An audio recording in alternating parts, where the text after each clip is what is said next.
За сайн байцгаана үзэгчдээ та бүхэндээ энэ өдрийн мэндийг хүргэе. Тэгэхээр шинжлэх ухаан технологийн сангаас явуулж буй за Science X podcast маань хэлэхэд инхүү бэлэн боллоо.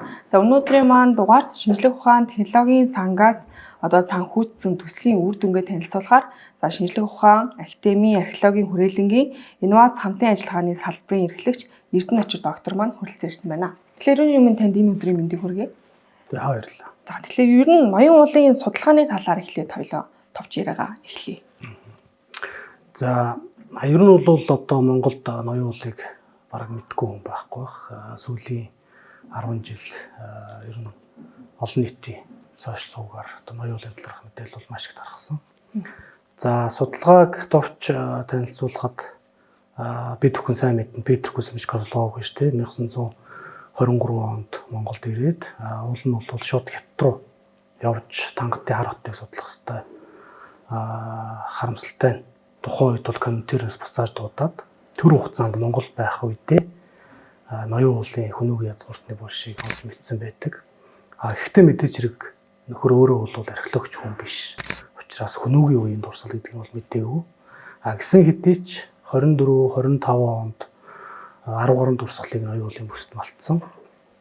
За энэ бол 20 дугаар зууны их үеийн дэлхийн сенсац маш том одоо нээлт болсон. Хожим нь археологч судлаач тэнийг бол одоо хөнөөгийн үеийн дурсал байна гэдгийг бол тогтоосон. За ингээ үндсэндээ бол 100 дамнсан археологийн маш том одоо судалгаа гэж хэлж болно. За энэс хойш Монголын ахмад археологчдын ноён уулын бүс нутаг судалгаа явуулсан. За хамгийн сүүлийн үеийн судалгаа 2006-аас 12 оны хооронд за ер нь бол 15 оны хооронд 10 жилийн хугацаатай судалгаа явуулсан. За Монгол улсын шинжлэх ухааны академийн археологийн хүрээлэн, Оросын шинжлэх ухааны академийн Сибирь хэлбэрийн археологи угсаатны зөвлөлд.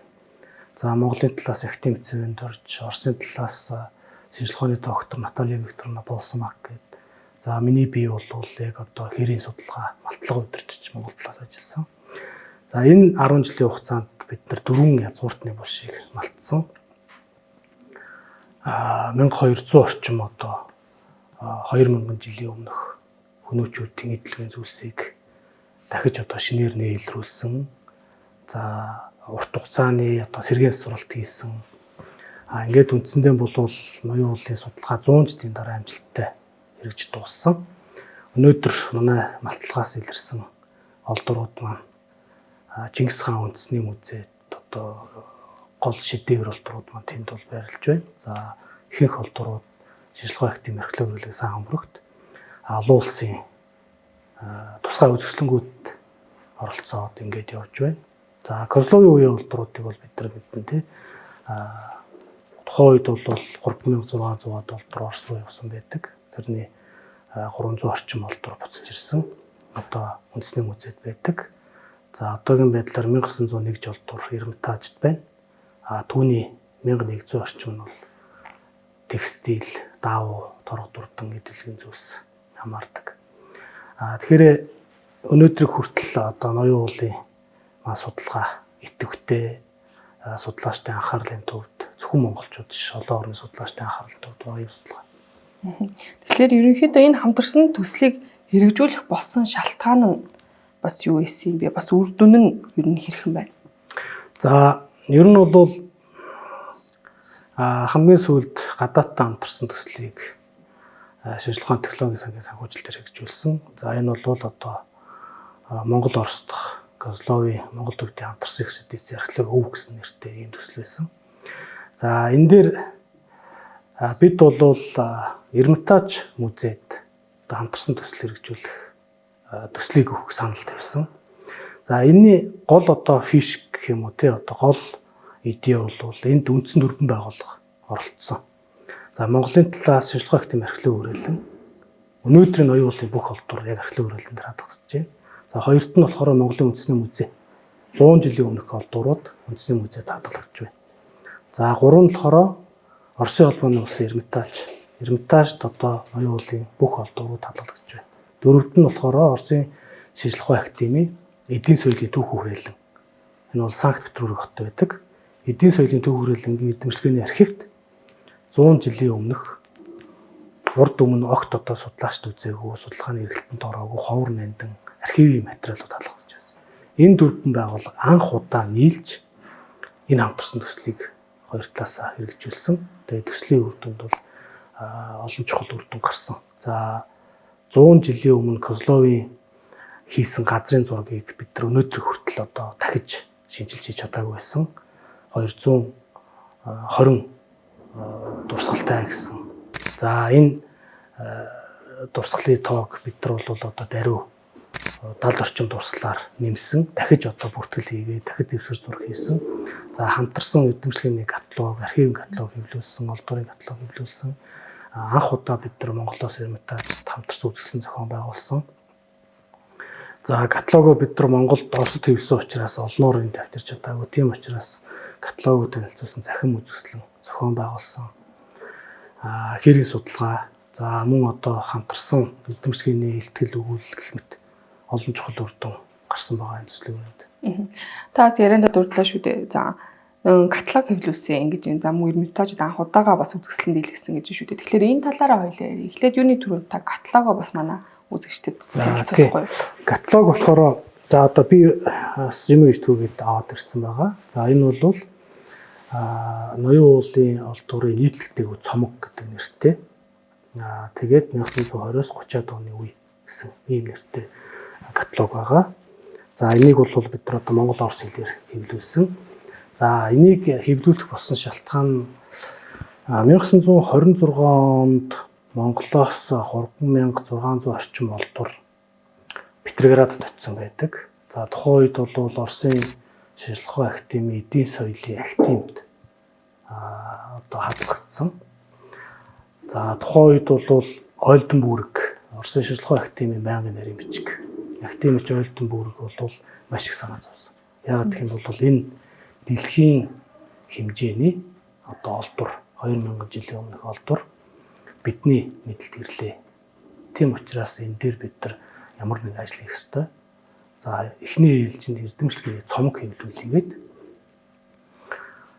тухайн үед бол одоо Оросын хамгийн шилдэг гэрэл зурагчид, хамгийн шилдэг зураач, сэргийн засварлагчийг цуглуулж баг бүрдүүлсэн.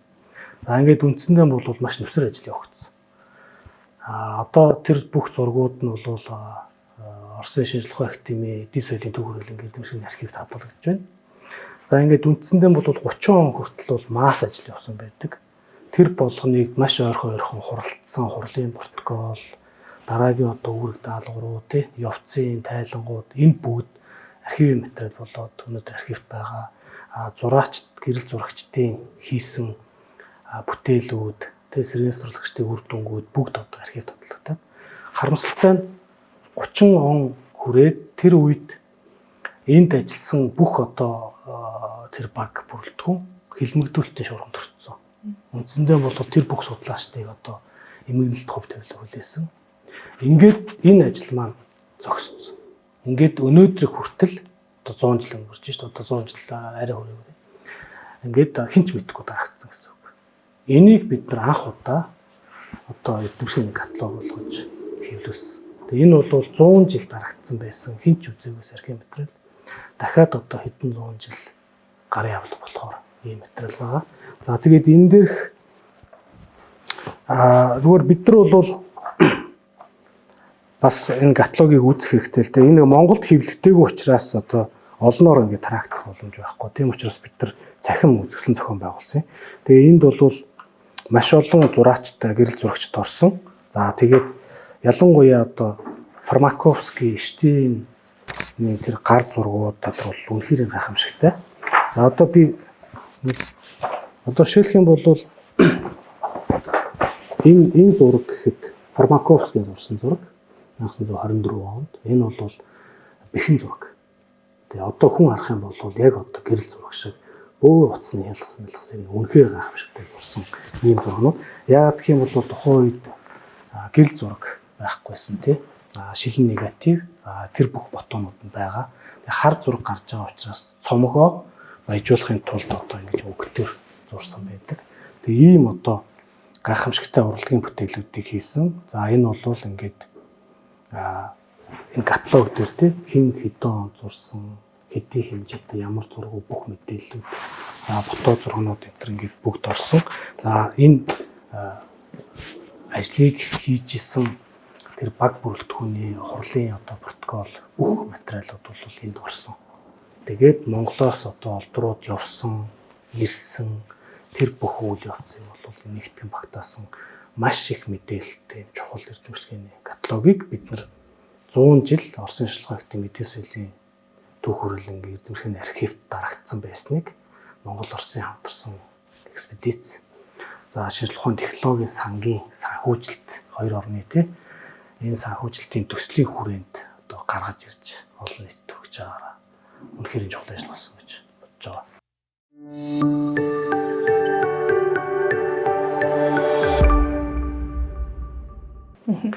Эрмитажид бас зохион байгуулагдсан. За тийм дараагийн юу бол одоо Эрмитажд 1901 жолдор хадлагдж байна оюун уулын. Мэдээж хэрэг Эрмитажд бол маш олон орны түүхийн ховор нандин голдуурууд хадгалагддаг. Түүний нэг нь оюун уул. Тусгай танхимд байдаг. Гэхдээ бидний ойлгож байгаагаар Эрмитажийн нэг одоо тусгай танхимд нэг хэвийн голдуурууд маш удаан хугацаанд байсан. Огт солигдохгүйгээр энэ хамтарсан үзэсгэлэнгийн хүрээнд сан хөмөрөгт байсан шинэ олдуруудыг олноор гаргаж ирдэг байсан. Зарим нь бид нэр одоо анх удаа харж байгаа олдурууд ч тэнд байсан. За ингээд үндсэндээ бол Эрмитажийн одоо захирал Петровский за Монголын талаас миний бие оролцоод энэ үзэсгэлэнг нээж энэ үзэсгэлэн маань бол одоо 3 сарын хугацаанд Эрмитаж музей дээр гарсан. Ингээд анх удаа Эрмитажийн гайхамшигтай хааны ордонд одоо Монголын хамтарсан үзэсгэлэн ноён уулын югаар одоо манай хамтарсан төслийн хүрээнд тавигдсан. Эрмитаж бол одоо шинэ сан хөмрөг барьсан юм байлээ. Хотын захад тэгээ тэнд бол манай одоо ноён уулын бүх олдрууд маш одоо өндөр түвшинд хадгалж байгаа юм байлээ. Тэгээ нэг сонирхолтой зүйлийг хэлэхэд тухайн үед Оросын талаас удирж ирсэн Наталья Сутегина гэдэг манай Оросын талын хамтрагч бид нар одоо яг тэр сан хөмрөгт очиж үзсэн. Маатер Наталья Сутегина бол энэ дорн дахны олдуруудыг хариуцдаг хүн. Тэрний мэдлэлд одоо ноён уулын бүх олдурууд байна. Тэгэхэд ноён уулын Козловын малтгаас илэрсэн ноён уулын дээлний захан дотор жижиг юм хүүдийтэй зүйл байна. Тэгээд тэрийг бол бид нар үзсэн. Гэтэл тэр хүүдийнээс үнэр гарч ирсэн. Тэр үнэр нь манай эмээгийн авданаас гардаг шиг тийм үнэр. Их гоё. Дeel хувцсан шингэдэг. Тэгэж 2000 жил одоо газрын өрсөндөө хадлагдсан дээштэй тий. Тэгээд дахиад өшөө одоо Эрмитажд очиод ингээд 100 жилийн өөрийг хөдж явах тэр үнэр нь байж байгаа. Тэгээд энэ тал дээр одоо бас одоо хамтарсан судалгаа хийя. Энд үр вэ? Одоо өнөөдрөхөр бол үнэртэй болсон тий. Тэгээ иймэрхүү огт одоо судлагдаагүй, огт мэдээгүй иймэрхүү зүйлүүдийг бол бид нар бас тухайн үед ярилцж байсан. Тэгээд энэ үзэсгэлэн бол маш чухал. Ер нь бол тэгээ манайх энэ эдийн соёлын төв хөрөл Эрмитажтай хамтран ажиллах гэрээнд гар сураад цаашаа олон жил доктортой ажиллаад явна гэж бодож байгаа. Өнөөдөр ноён уулын хивс нэхмэл хэдлэлийг судлах зорилгоор бид нар одоо Оросын Санкт-Петербургийн Иштгэл лицей актийн дурлаг судлалаар магистр сургаад энэ талаар бас мэргэжилтэн бэлдээд ингэ явж байгаа. Тэгэхээр одоо үргэлжлэн одоо хэрэгжүүлж байгаа ноён уулын булчнаас илэрсэн нэхмэл олдрын цогц судалгаа хамтарсан төслийн талаар бас. За тийм. Ингээд эхний хамтарсан төсөл маань бол амжилттай дууссан. За дараагийн төслийг эхлүүлэх болсон шалтгаан гэхээр нөгөө 10 жил судалгаа хийсэн Новосибирскийн эрдэмтэд маань санал тавьсан. Энэ 10 жилийн судалгааны хүрээнд 1200 орчим олдор илэрсэн гэж ярьсан. За үүний 120 орчим нь одоо эсгийн ширмэл ширдэг, өмнөд хасгаралтай, нэхмэл хатгамал хивс. За хятадын торгод урдан гээд 2000 жилийн өмнөх одоо тухайн үед тухайн газраа байхгүй болсон тийм ховор нэмтэй олдврууд байсан. За энэ бүх олдврууд Новосибирскийн археолог угсаат зүрэл дээр сэргэнсэрлэгдсэн. Энэ сэргэнсэрлэх явцад хоёр талын судлаачид бүх одоо текстилэн дээр бол лаборатори судалгаа хийсэн. Жишээ нь өнгө, даавны бүтэц тийм бүх талын судалгаа хийсэн байдаг. Энэ үр дүн маань одоо олонний хүртэл болоогүй зогссон байгаа байхгүй юу? Яг санхүүжилт байхгүй болмоос. Тийм учраас Новосибирскийн талаас бол бид нар санал тавьсан. Хоёр талаасаа нийлд дахиж хамтарсан зүйл гэж байлаа. Энэ нь бол зөвхөн нэхмэл эдлийн судалгаа. Тэгэхээр 2000 жилийн өмнө хүмүүчүүд ямар нэхмэл эдэл хэрэглэдэг байсан, хаанаас импортлж авдаг байсан, тэр нь яаж ямар технологиор хийгддэг байсан, эдлийн судалгаа бас одоо мэдээлэл сайтай үнцэнтэй эрдэмтлийн каталог хэвлүүлэхээр тэгээ бид нар тэр сүүлийн 10 жилийн хугацаанд гарч ирсэн баялаг одоо олдвор зөвхөн нэхмэл эдлэлээр нь энэ 26 онд энэ хоёр дахь одоо хамтарсан төслийнхөө үр дүн болгож тусгай үзэсгэлэн зохион байгуулад түүн дээрээ одоо хэвлэсэн каталог олон нийтэд танилцуулахаар ингэж ажиллаж байгаа. Тэгээ энэ бол Оросын Монгол Оросын хамтарсан одоо эрдэмтдийн бас маш том үр дүн болно гэж бодож байгаа. Тэгэхээр ноён уулын хүн нүгийн язгууртны оршуулгын туршилт газрыг ЮНЕСКОгийн одоо дэлхийн соёлын өв бүртгүүлэх ажил байгаа шүү дээ. Энэ ажил маань ер нь хэр урагштай бас явж байгаа вэ? За ноён уул маань 2014 онд ЮНЕСКОгийн дэлхийн соёлын үеийн урьдчилан жагсаалтанд бүртгэгдсэн байдаг. Энэ дээр бол шинжилгээ активын археологи хүрээлэн заашд гаргаж ажилласан. За 24 оноос Монголын одоо ЮНЕСКОгийн үндэсний комисстэй хамтраад за профессор Урт Насангийн удирдлаганд ор бид нар 6 дурсгалт газрыг Хүнүүгийн язгууртны оршуулгын цогцлбор дурсгал нэрээр дэлхийн үед бүртгүүлэхээр ажиллаж байгаа. За 2025 онд ЮНЕСКОгийн эксперт Монголд хурж ирж ажиллаад явсан. Тэгээ үндсэндээ бол одоо сүүлийн нэмэлт мэдээллийг одоо хургуулж байна. Ингээд 26 онд бол бид нар 6 дурсгалт газар кластер байдлаар дэлхийн үед бүртгэгдчихнэ гэж одоо бүр итгэлтэй байгаа. Тэгэх юм бол нэгдсэн хамгаалтын захиргаа байгуулагдаад байнгын харуул эргүүлэлттэй. Одоо бол манайх нөгөө дэлхийн өвийн дурсгал ер нь бол одоо хүн төрөлхтний түгээмэл өв соёл гэж хүн болгон мэдж байгаа ч гэсэн нөгөө л нэг тондог дээрэмдэг ийм ажил маань явагдсан хэрэг л байна. Хэдийгээр эрүүгийн хуулийн 25 дугаар бүлэг соёлын үе эсрэг гэмтрэг гэж тусдаа бүлэг болсон ч гэсэн энийгээ сурчлах тал дээр манайх бас муу ажиллаж байгаа. Энийг нь мэдж байгаа хүн байна уу юу. Тэгээд ер нь бол энэ соёлын одоо гэмтээдэг устгах зүйтгэх ажил маань явж байгаа учраас бид нар яаралтай дэлгүүр бүртгүүлж ядч л одоо байнгын харуул хамгаалалт ийм ажил хийхээр идэвхтэй ажиллаж байгаа. 26 онд багтаад орчноо гэж ядж байгаа. Тэгэхээр цаашдаа ер нь ноён уулын дурсгал болон судалгааны одоо ихтийн төлөвлөгөөг ер нь юу гэж харж байгаа вэ? Тэгээ ер нь ноён уулын дурсгал үнэхээр гайхамшигтай дурсгал. Энэ сүүлд хэвлэгдсэн хамтарсан бүтээл дээр ч гэсэн бид нар тодорхой ярьсан. Зөвхөн нэг язгууртныг оршуулахын тулд газрын гүн рүү 6 давхар байшинтай тэмцэх хэмжээний одоо бунханд асар их уу гашуу болж одоо хүнийг оршуулсан байна.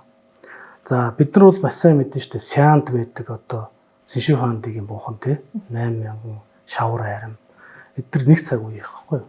Тийм учраас зөвхөн Монгол доторх аяллаа маршрут биш, дэлхийн аяллаа маршрут гэж болох юм. Та өнөөдөр Сяны Цэншин хаандгийн шавар арим үзсэн бол нүүдчтэй анхны төр тус Хүнүүгийн шаниу язгууртнуудын тий тэр одоо сэтгэл төвлөхөр гүнзгий бунхан оршуулгын дурсгалыг үзэх хэрэгтэй шүү дээ. Та Америкт очиж Сан Франциско үзэг бол Америк үзэн гэж тооцохгүй гэдэг шиг. Иймэрхүү маягаар одоо бид нар аялал жуулчлалыг татах боломжтой байхгүй юу? Тэгээд тэнд бол одоо ил үзмөр хийгээд тэр гүн бушийг үзүүлээд тэгээд хажуу талд нь судалгаа мэдээллийн төв тэндээс тэр орчмын 200-300 км радиуст археологийн судалгаа хийж болж байна. Тэнд аялал жуулчлалын бааз, мэдээллийн төв, жижиг одоо музей байгуулаад тий судлаач жуулчдад одоо тайлбар танилцуулга хийх иймэрхүү боломж нь бол нээлттэй. Тэгээ бид нар энэ тал дээр бас одоо эсхийд зураг хийгээд явж байгаа. За одоо бол Чингис хаан үндэсний музейтэй хамтраад огт урдман судлагдж байгаагүй зарим одоо хэсэг газруудад бид нар бас одоо археологийн малталгаа үржүүлээд аяхгүй явж байгаа. За сүүлийн үеийн судалгаагаар анх удаа нийт одоо Монголын Хүнүүгийн язгууртны бошнууд дундаас бүтэн хүний яс илэрч болцсон. За энэ дээр бол бид нар зөвхөн онцог тогтоохсын 14 биш. Генетикийн судалгаа бүрэн боломжтой. Тэгэхээр цаашаагаа бол бид нарын үүцээ өнөөдөр эдийн засгийн эргэлтэнд оруулах шаардлагатай. Одоогоор бол бид нар дарцсан байж байгаа. Тэгэхээр бидний урилгыг хүлээж авч ирж өнөөдөр бас сонирхолтой мэдээллийг хуваалцсан танд баярлалаа. Ажилтны амжилт хүсье. За баярлалаа. Улсын хөгжил шинжлэх ухаанаас ихтэй.